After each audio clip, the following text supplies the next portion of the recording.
تو اللہ رب العزت نے میرے بھائی ہمیں جنت کی خوشنما نعمتیں بیان کی ہیں، اور اللہ نے فرمایا یقین نہیں آتا تو کامن سینس استعمال کرو، اگر جنت جہنم نہیں ہے تو ام نجعل المسلمین کالمجرمین، کیا ہم اللہ کی مان کے چلنے والے اور جرم کرنے والوں کو ایک جیسے کر دیں گے؟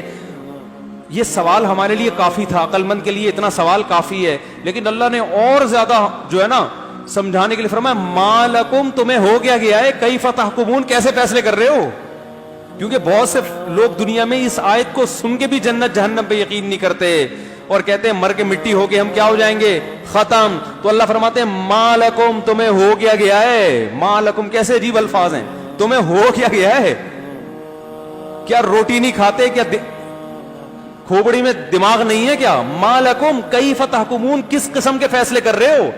یعنی تھوڑی دیر کے لیے اللہ نے ہمیں سوچنے پر مجبور کیا ہے کہ اگر آخرت نہیں ہے، جنت جہنم نہیں ہے، تو بھائی دنیا میں کیسے کیسے ظلم ہوئے، 100 انسانوں کے قاتل گزرے ہیں، کچھ لوگ ایسے گزرے ہیں جن کے سینے میں دل نام کی چیز نہیں۔ ہمارے ایک دوست نے بتایا بوسنیا میں وہ کسی ٹرسٹ میں جو ہے نا مدد کرنے کے لیے گئے ہوئے تھے مظلوم، انہوں نے وہاں ایک ظلم دیکھا اپنی آنکھوں سے، انہوں نے کہا میں نے ایک شخص کو دیکھا، ایک سربی، جو سرب تھے نا جن کے بوسنی کے مسلمانوں سے لڑائی ہو رہی تھی، وہ بیچارے ڈپریشن میں چلے گئے تھے یہ منظر دیکھ کے، ان کو پھر ڈپریشن کی گولیاں کھانی پڑی ہیں ڈپریشن سے باہر آنے کے لیے۔ کہہ رہے میں نے ایسا ظلم اپنی آنکھوں سے دیکھا کہ وہ ظلم اگر کوئی شخص دیکھ لے تو پاگل ہوئے بغیر نہیں رہ سکتا، یہ تو ان کے اعصاب مضبوط تھے تو معاشرے میں سروائیو کر رہے ہیں۔ معصوم بچوں کو عورت کی گود سے لیا جاتا، وہ چیخ رہی ہے بیچاری، اور اسی کے سامنے اس کا گردن کاٹ کے 2 ٹکڑے کر کے سر ماں کی گود میں ڈال دیا جاتا۔ یہ ہلکا ہے، اس سے بھی بڑے جرم ہوئے۔ کہہ رہے ہیں کہ کھمبے کے ساتھ جو ہے نا جوان لڑکیوں کو باندھ دیا جاتا برہنہ کر کے، اور 3 4 دن وہ بھوکی پیاسی رہ کے مر جاتی تھی۔ کوئی قریب اگر آنے کی کوشش کرے نا ان کو بچانے کے لیے تو اگلا کھمبا اس کے لیے تیار ہے، اس کو لٹکا دیں گے۔ کہہ رہے یہاں تک کہ جب مسلمانوں پہ یہ ظلم ہوئے تو وہاں کے عیسائیوں نے احتجاج شروع کر دیا، یہ بہت زیادہ ظلم ہو رہا ہے۔ باپ اپنی بیٹی کو دیکھ رہے اپنے سامنے تڑپتا ہوا مرتا ہوا، مگر باپ کچھ نہیں کر سکتا، اس لیے کہ وہ اگر جائے گا قریب تو دوسرے کھمبے پہ کون ہوگا؟ باپ ہوگا۔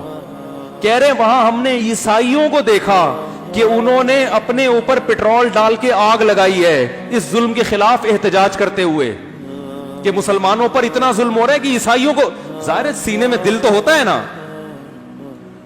کہتے غیر مسلموں نے کہا کہ یہ بہت ہو رہا ہے، کہہ رہے اس سے میں تو کچھ باتیں تو بتا نہیں سکتا نا، ریکارڈ ہوتی ہیں، پھر وہ ظاہر ہے پھر لوگ بہت برے اثرات بھی پڑتے ہیں لوگوں کے اوپر۔ اس سے بھی زیادہ ظلم جو آپ تصور نہیں کر سکتے، قیدیوں کے ساتھ جو حالات، کئی مہینے بھوکے، کیا کھا رہے ہیں؟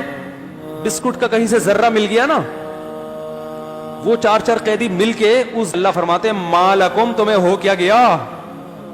اتنے بڑے سفاک اور ظالم اور مظلوموں کی چیخ و پکار، ان میں کئی مظلوم ایسے ہیں جنہوں نے اللہ کو پکارا ہے اور اللہ نے دنیا میں ان کی مدد نہیں کی، تو یہ تو اللہ کی غیرت کو چیلنج ہے۔ وہ کہیں گے اللہ تو نے دنیا میں تو ہمیں مرنے دیا، ہم تو تجھے پکارتے رہے، ہم پولیس کو پکارتے پولیس آ جاتی، فوج کو پکارتے فوج آ جاتی، تجھے پکارا تو نہیں آیا۔ تو اللہ کیا فرماتے ہیں قرآن میں؟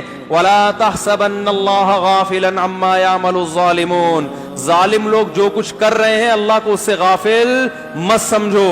میں مظلوم کی پکار فوراً بعض دفعہ اس پر جواب اس لیے نہیں دیتا، انما یؤخرهم لیوم تشخص فیہ الابصار، ایک ایسے دن کے لیے مہلت دے رہا ہوں جس دن آنکھیں پھٹی کی پھٹی رہ جائیں گی، افئدتہم ہوا، دل ان کے صبر سے خالی ہو جائیں گے۔ وانذر الناس یوم یاتیہم العذاب، اے نبی ان کو اس دن سے ڈرا دو جس دن ان ظالموں پہ عذاب آئے گا۔ فیقول الذین ظلموا، آج جو یہ مظلوموں پہ کمزوروں پہ ظلم کر رہے ہیں تو اللہ فرماتے ہیں کہ ایک دن آنے والا ہے یہ ظالم کہے گا جنگی قیدیوں کے ساتھ جو ماضی میں ہوتا رہا ہے نا یہ تو بہت ہی خطرناک ہوتا رہا ہے۔ مسلمانوں نے یہ جرم کبھی بھی نہیں کیے جنگی، کیونکہ قرآن ان کو قیدیوں کے ساتھ حسن سلوک کا حکم دے رہا ہے۔ قرآن کہہ رہا ہے تم نے ظلم کیا میں پکڑوں گا، ان کو کون پکڑتا بھائی؟ تو یہ کرتے رہے ہیں ظلم۔ یہ تو خود ان کے کچھ عقل مند لوگوں کو خیال ہوا یونائٹڈ نیشن بنی کہ کچھ کنٹرول، تو اس سے بھی کچھ کنٹرول ہوا ہے، مکمل کنٹرول۔ کیوبا میں دیکھو نا کیا ہوا ہے قیدیوں کے ساتھ،